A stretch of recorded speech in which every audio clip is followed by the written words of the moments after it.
Bienvenue mes amis. Je vais vous raconter une histoire, l'histoire la plus longue de l'humanité. Une histoire qui est loin d'être terminée. Tout a commencé par la contemplation de notre merveilleux univers. Qui n'est pas fasciné par l'observation du ciel étoilé? Vous ne vous demandez jamais ce qu'il y a là-haut? Quelle est notre place dans le cosmos? Depuis l'aube des temps, nous nous posons toutes ces questions. C'est pour y répondre qu'est née la première des sciences, l'astronomie. La connaissance humaine est le reflet de l'histoire de cette science. Certaines étapes du développement de l'astronomie constituent de véritables jalons qui ont influencé tous les domaines du savoir. Nombreux ont été ceux qui ont contribué à la développer et, en toute humilité, je suis l'une de ces personnes. Alors profitez du spectacle.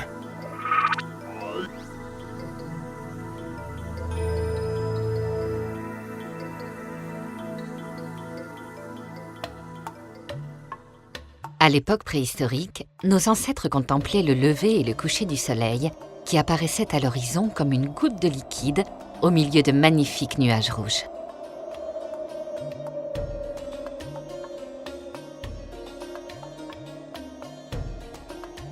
Ils observèrent son mouvement et remarquèrent que suivant les époques de l'année, le soleil se lève et se couche en différents points de l'horizon.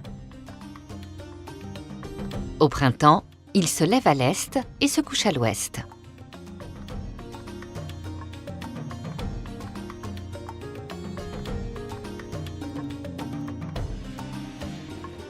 L'été, il se lève et se couche un peu plus au nord.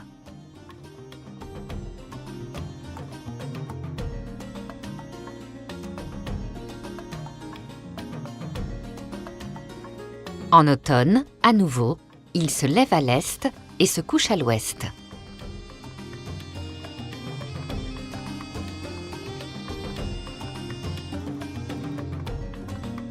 Et l'hiver, il se lève et se couche quelques degrés plus au sud.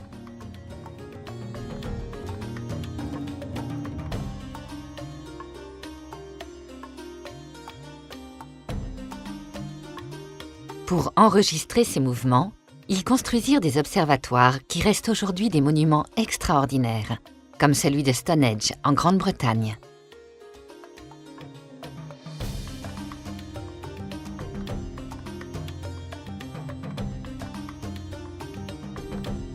On peut encore y voir les immenses pierres dressées qui leur permettaient de suivre l'évolution du lever et du coucher du soleil aux diverses époques de l'année.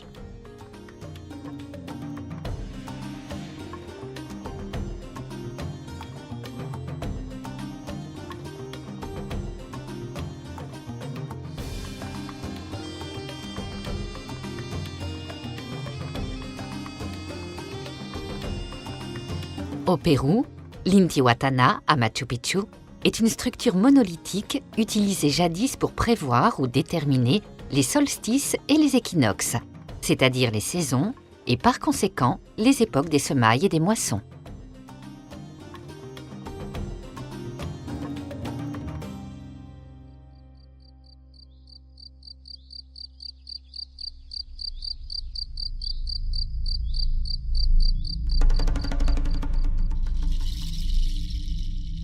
L'absence de pollution lumineuse a permis à nos ancêtres de devenir d'excellents observateurs du ciel nocturne. Ils remarquèrent que les étoiles se déplaçaient à l'unisson d'est en ouest, en conservant leur position relative. Si 3 d'entre elles formaient une figure géométrique, celle-ci restait immuable durant des générations. Ils associèrent les formes dessinées par les étoiles dans le ciel à des figures humaines, animales ou à des objets familiers. Nous leur devons les constellations connues de tous, telles que la Grande Ourse ou Grand Chariot, la Petite Ourse ou le Scorpion.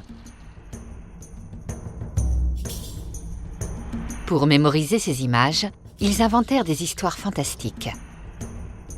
L'aigle poursuit le cygne en plein vol. L'archer, le Sagittaire, poursuit le Scorpion qui blessa un jour Hercule.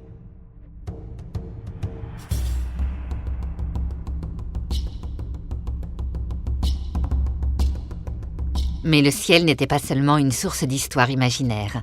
Il avait pour nos ancêtres une utilité pratique.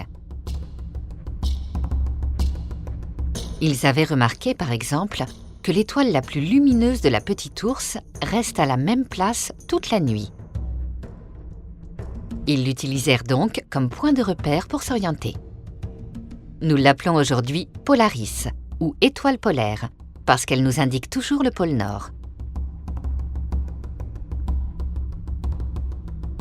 Au cours de leurs observations nocturnes, ils firent une découverte incroyable. Quelques-uns de ces points lumineux ne conservent pas leur position. Ils se déplacent à travers le ciel, passant d'une constellation à l'autre au fil de l'année. Les anciens Grecs les appelèrent planètes, ce qui signifie errantes, en raison de leurs imprévisibles trajectoires parmi les étoiles. Dans cette liberté de mouvement, les anciens virent un pouvoir divin. Ils attribuèrent donc à ces objets célestes les noms de leurs divinités. Par exemple, Mars, dieu de la guerre, Saturne, dieu du temps, ou Jupiter, chef des dieux, en raison de son immense taille.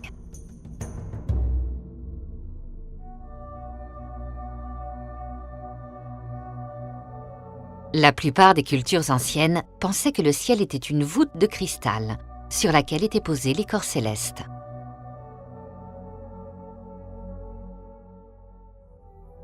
Les étoiles étaient censées y être solidement fixées, tandis que le Soleil, la Lune et les planètes se déplaçaient le long d'une bande appelée zodiaque, comme les véhicules se déplacent sur une autoroute.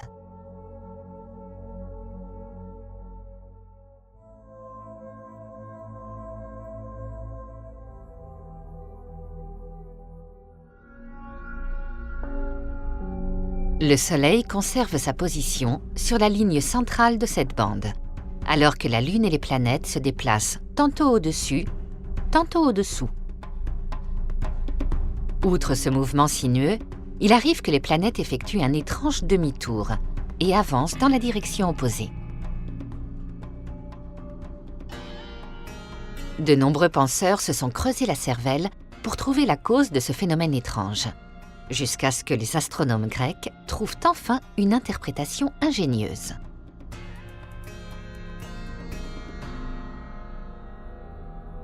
Ils conclurent que les planètes ne se déplaçaient pas sur la sphère de cristal, mais sur un cercle contenu dans la sphère appelé épicycle.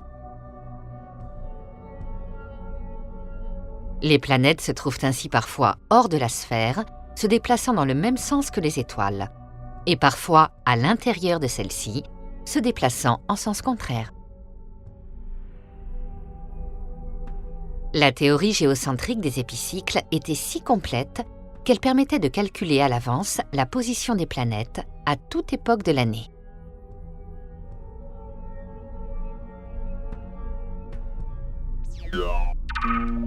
Cette théorie, aussi ingénieuse soit-elle, était entièrement fausse. Les savants de l'Antiquité, par l'analyse, le calcul et le raisonnement, ont néanmoins fait des découvertes surprenantes.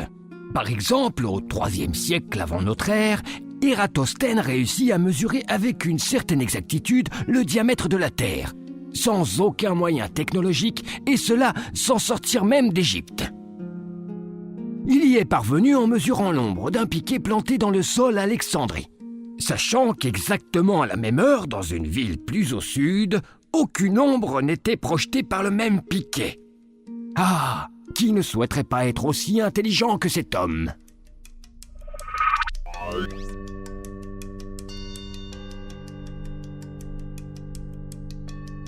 Au IIe siècle de notre ère, l'astronome alexandrin Claude Ptolémée a largement développé la théorie des Égyptiens.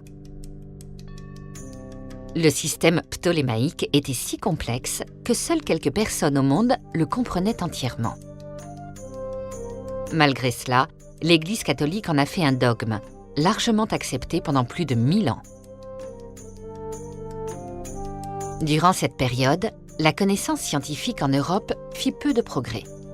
De nombreuses découvertes de l'Antiquité n'étaient plus accessibles pour le monde chrétien.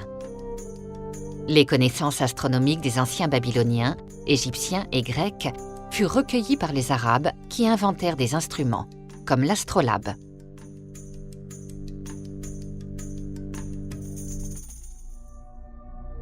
En 1543, le chanoine polonais Nicolas Copernic s'éleva contre le modèle géocentrique de Ptolémée, en raison de la difficulté qu'il présentait pour effectuer des calculs mathématiques. Après une profonde étude, il conclut que ce système reposait sur une erreur et proposa une interprétation plus simple. L'essence de son système réside dans l'affirmation que la Terre n'occupe pas la place centrale de l'univers, mais qu'elle n'est que l'une des planètes tournant autour du Soleil, véritable centre de l'univers. Cette affirmation, dans un monde dominé par le pouvoir de l'Église, était considérée comme un blasphème. Copernic ne subit néanmoins aucune persécution de la part de l'Église, car lorsqu'il publia enfin sa théorie, il se trouvait déjà sur son lit de mort. L'enseignement et la diffusion de cette théorie furent toutefois interdits, et ses adeptes poursuivis par l'Inquisition.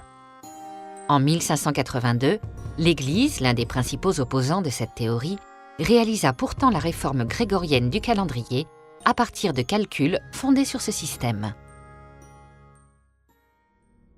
Le système de Ptolémée, comme celui de Copernic, reposait sur la présomption du mouvement circulaire des corps dans le système solaire. Cette présomption était imposée par des motifs religieux. L'univers étant l'œuvre de Dieu, il devait être parfait. Or, le cercle représentait alors la courbe parfaite. Après une vie entièrement consacrée à l'étude des mouvements planétaires, Johannes Kepler conclut que les orbites n'étaient pas circulaires, mais elliptiques. Cette découverte d'une portée considérable fut publiée en 1609. Cette même année, un Toscan nommé Galileo Galilei regarda pour la première fois le ciel à travers une lunette. Il s'agissait d'une petite longue-vue primitive qu'il avait fabriquée lui-même.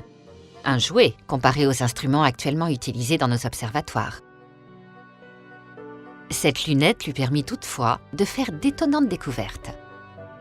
Galilée eut la surprise de voir la surface de la Lune parsemée de cratères, de montagnes, de vallées et de falaises, et il parvint à calculer l'altitude des sommets les plus élevés à partir de la longueur de leur ombre projetée sur la surface. Il découvrit que Vénus avait des phases, comme la Lune, mais dont les formes étaient explicables par la théorie de Copernic et non par la théorie géocentrique de Ptolémée. Il observa aussi 4 satellites en orbite autour de Jupiter, comme les planètes tournent autour du Soleil. Les plus proches effectuant leur révolution en un temps plus court que les plus éloignés. Après plusieurs mois d'observations et de notes, il put établir les périodes de rotation de chacun d'eux. S'il ne put discerner les anneaux de Saturne à l'aide de son instrument rudimentaire, il établit que cette planète n'était pas une simple sphère comme les autres, ouvrant la voie aux observateurs ultérieurs qui décrivirent précisément son extraordinaire système d'anneaux.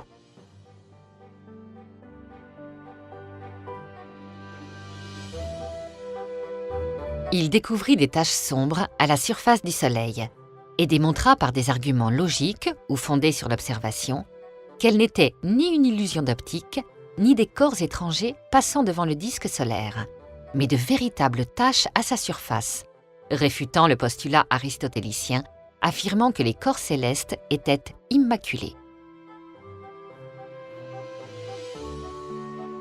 Il découvrit que la Voie lactée n'était pas une tache brumeuse, contrairement à ce que l'on croyait depuis la nuit des temps, mais qu'elle était composée d'innombrables étoiles si lointaines qu'on ne pouvait les distinguer à l'œil nu.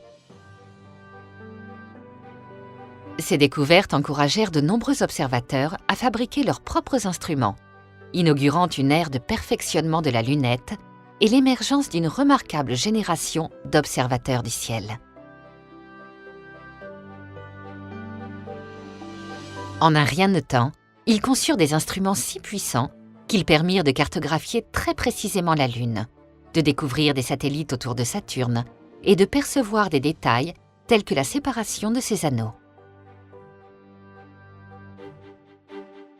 Jusque-là, l'astronomie se limitait à analyser et étudier les événements célestes, tandis que la physique étudiait les phénomènes terrestres. En 1687, les fondements de cette approche furent profondément ébranlés par la publication des principes mathématiques de la philosophie naturelle d'Isaac Newton. La théorie de la gravitation universelle, décrite dans cet ouvrage, associait physique et astronomie, de sorte que le même traitement mathématique était appliqué à la chute d'une pomme et à l'orbite de la Lune autour de la Terre. Ce fait eut une influence considérable sur la pensée humaine, car de même que Copernic avait délogé la Terre du centre de l'univers, Newton lui refusait tout traitement physique spécial de ces phénomènes et la plaçait sur un pied d'égalité avec les autres corps célestes. Peu après la publication de sa théorie de la gravitation universelle, Newton présenta devant la Société royale d'astronomie de Londres le premier télescope. La lumière ne traversait pas une lentille. Elle était réfléchie par un miroir concave vers un autre miroir plan incliné, qui projetait à son tour l'image dans l'oculaire.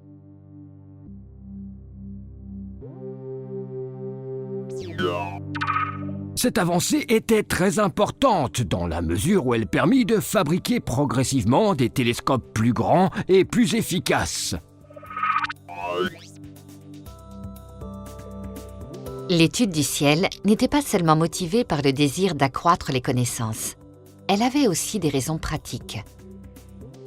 L'observatoire de Greenwich, par exemple, fut fondé en 1675 pour développer une méthode astronomique permettant aux marins de calculer la longitude, c'est-à-dire leur position par rapport au méridien.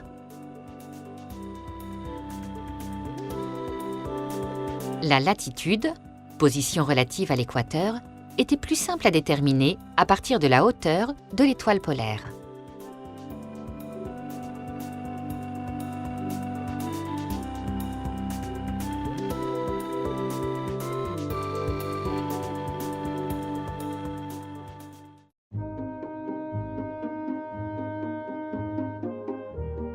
Au milieu du XVIIIe siècle, l'observation des étoiles devint une mode. Compte tenu des limites de l'œil humain, il fut nécessaire d'inventer des instruments de plus en plus grands. Cela suscita une explosion de la production des télescopes à miroir. Les premiers étaient encombrants et se manipulaient comme des navires à voile, à l'aide de poulies, harnais, cordes et de nombreux hommes pour les actionner. Avec un télescope à miroir de sa propre fabrication, William Herschel commença à étudier la disposition des étoiles dans le ciel et conclut que la Voie lactée avait la forme d'un disque extrêmement dense en son centre et s'affinant graduellement vers sa périphérie. Au cours de ses recherches, Herschel fit une découverte inattendue. Il pensa tout d'abord qu'il s'agissait d'une comète. Mais en calculant son orbite, il comprit qu'il avait découvert une nouvelle planète. Il la baptisa Uranus. Cette découverte, grâce à un télescope, fut l'un des plus grands événements de l'histoire de l'astronomie, car personne n'avait jamais rien découvert de tel. De nouveaux instruments, toujours plus puissants, et de nouvelles techniques d'observation virent le jour, accompagnant l'irrépressible succès de l'astronomie. L'avènement de la photographie au milieu du XIXe siècle représenta une autre avancée. Le ciel pouvait désormais être décrit de manière bien plus objective. Il ne dépendait plus de la fantaisie de l'observateur, ni de son talent de dessinateur. D'éblouissantes images des corps célestes furent prises pour la première fois.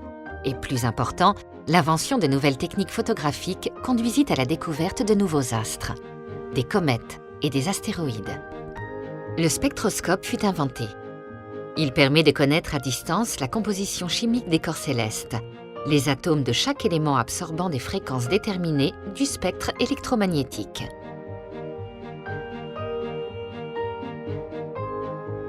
L'utilisation de cette technique conduisit à la découverte de l'élément hélium, qui doit son nom au dieu grec du soleil, parce qu'il fut détecté pour la première fois dans les couches extérieures de notre étoile. Au cours des premières décennies du XXe siècle, le physicien Albert Einstein révolutionna notre conception de l'univers avec sa célèbre théorie de la relativité. Pour Newton, l'espace et le temps étaient deux constantes formant un système immuable de référence dans lequel s'insèrent tous les événements. Einstein démontra que le temps et l'espace ne sont en réalité qu'une unité indivisible, le continuum espace-temps qui peut se dilater ou se contracter, la seule constante étant la vitesse de la lumière. En outre, il déclara que la gravité n'était pas une force agissant entre les corps, comme l'avait prétendu Newton, mais la conséquence de la déformation de l'espace due à la présence de la masse. À l'échelle humaine et planétaire, la théorie de Newton, tout comme la mienne, offre des résultats équivalents. Mais ce n'est pas le cas dans d'autres domaines. En ce qui concerne les trous noirs, ou à l'échelle subatomique, nous avons découvert que la mécanique de Newton ne peut expliquer les phénomènes incroyables que nous observons dans l'espace.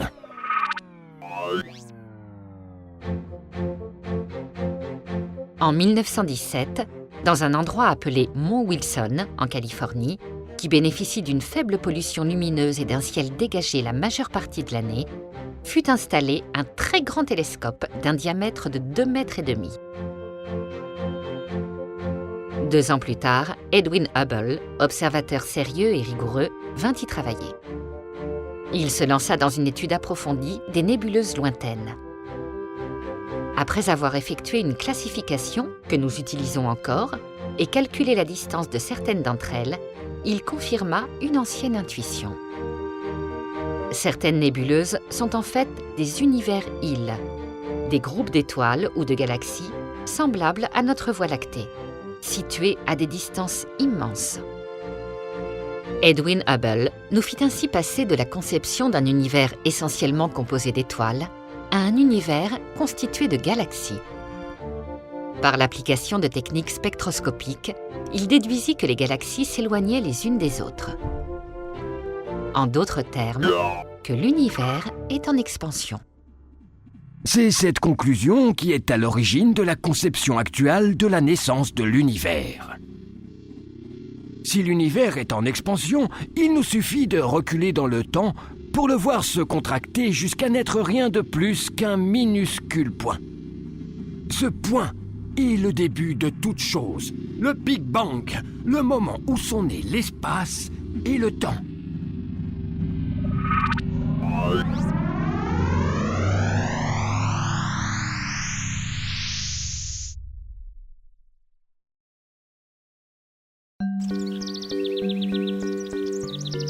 En 1931, le physicien américain Karl Jansky découvrit que la Voie lactée, comme un émetteur radio, émettait des ondes que l'on pouvait capter sur Terre. Pour cela, il construisit sa propre antenne, une immense structure de tubes métalliques montée sur des pneus d'automobile, et qui fut baptisée manège de Jansky, car elle pouvait tourner dans toutes les directions. Sa découverte a marqué le début de la radioastronomie et de l'observation du ciel dans les bandes non visibles du spectre électromagnétique, loin de toute source lumineuse.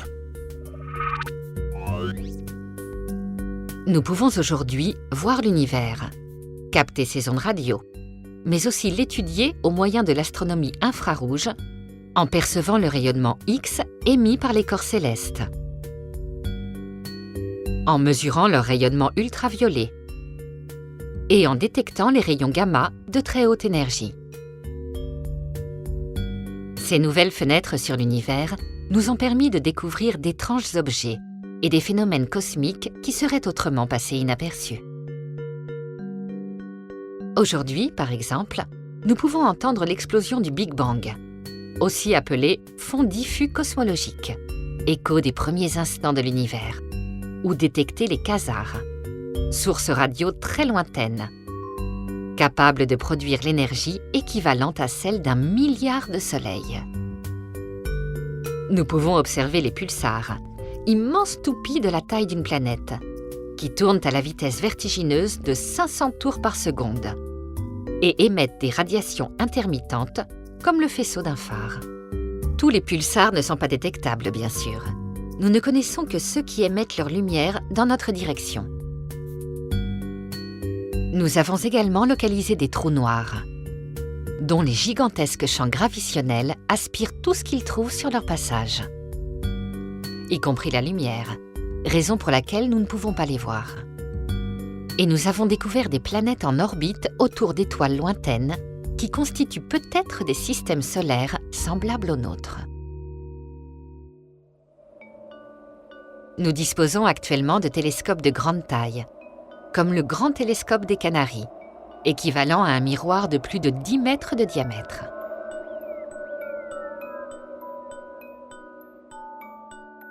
Grâce à la précision de l'informatique, nous pouvons obtenir une image unique à partir de plusieurs télescopes séparés, comme à l'Observatoire européen austral, au Chili, où la lumière provenant de 4 télescopes de 8 mètres est acheminée par un système de tunnels et de miroirs pour former une seule image, aussi nette que celle d'un unique télescope bien plus grand. Mais l'atmosphère est un filtre qui retient la majeure partie des radiations du spectre électromagnétique. Au cours des dernières décennies, le développement des technologies spatiales nous a permis de voyager au-delà de l'atmosphère, de mettre en orbite des observatoires spatiaux et de capter d'émouvantes images de la Terre vues de l'espace. Mais surtout, des images de l'univers qui auraient été, il y a quelques années à peine, pure utopie. Il y a seulement un siècle, les astronomes n'auraient jamais imaginé que nous pourrions un jour assister à la naissance de nouvelles étoiles, qui, comme dans une salle d'accouchement, naissent d'étoiles plus âgées et plus lourdes, certaines mourant à la naissance et explosant en supernova. Nous ne pouvons assister à ces événements que grâce aux images transmises par les télescopes spatiaux, comme Hubble qui a pu détecter les galaxies les plus lointaines que nous connaissions, ou Spitzer qui scrute l'univers de son regard infrarouge. Il y a 100 ans, personne n'aurait pu se douter non plus que nous pourrions voir le cœur de notre galaxie en perçant le bouclier opaque de poussière cosmique et y découvrir un trou noir entouré de gaz à des températures de plus de 20 millions de degrés. Nous le devons à une radiographie du ciel prise par le télescope XMM Newton, placé en orbite autour de la Terre. Très chers amis, beaucoup de temps a passé entre le jour où Galilée a regardé pour la première fois à travers sa lunette en 1609 et aujourd'hui. Nos instruments ont énormément progressé. Mais à l'avenir, quel télescope utiliserons-nous pour regarder le firmament? Et que nous permettront-ils de voir? Plusieurs projets sont déjà en cours pour la prochaine génération de télescopes, dont les dimensions seront réellement impressionnantes. Imaginons un miroir de 30 mètres de diamètre, 3 fois plus grand que le plus grand existant actuellement. Ce n'est pas un rêve. Il s'agit du TMT, le télescope de 30 mètres, projet conçu et développé par plusieurs universités des États-Unis et du Canada, qui devrait entrer en service en 2018. Le ELT, télescope extrêmement large, est un projet européen encore plus important, avec son miroir principal mesurant 42 mètres de diamètre, et qui devrait entrer en service à la même période que le TMT.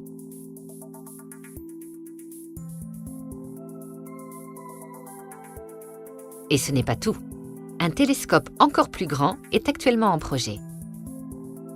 L'OWL, IBOO en anglais, télescope géant, monstre technologique dont le miroir mesurerait 100 mètres de diamètre, pèserait 15 millions de tonnes et nécessiterait plus de 100 000 moteurs pour le manipuler. Le successeur de Hubble est déjà en construction. Le télescope James Webb disposera d'un miroir 3 fois plus grand que son prédécesseur et tournera autour de la Terre à une distance de plus d'1,5 million de kilomètres. Avec les instruments dont nous disposons, nous sommes parvenus à détecter des explosions correspondant à l'éclat de millions d'étoiles dans des galaxies lointaines. Elles sont si éloignées que la lumière intense qu'elles émettent peut mettre plusieurs milliards d'années pour atteindre la Terre. Cela signifie que ce que nous voyons actuellement est arrivé dans un très lointain passé. À l'avenir, les astronomes espèrent que leurs instruments leur permettront de voir des objets encore plus lointains, situés aux confins de l'univers, c'est-à-dire d'assister à la naissance de l'univers qui s'est produite il y a environ 14 milliards d'années.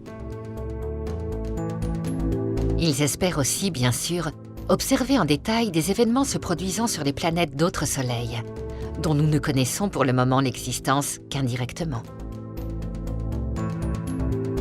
Et peut-être un jour, sur l'une de ces lointaines planètes, pourrons-nous découvrir une certaine forme de vie, voire, qui sait, une vie intelligente, les habitants d'autres mondes, compagnons de voyage dans notre vaste et merveilleux univers.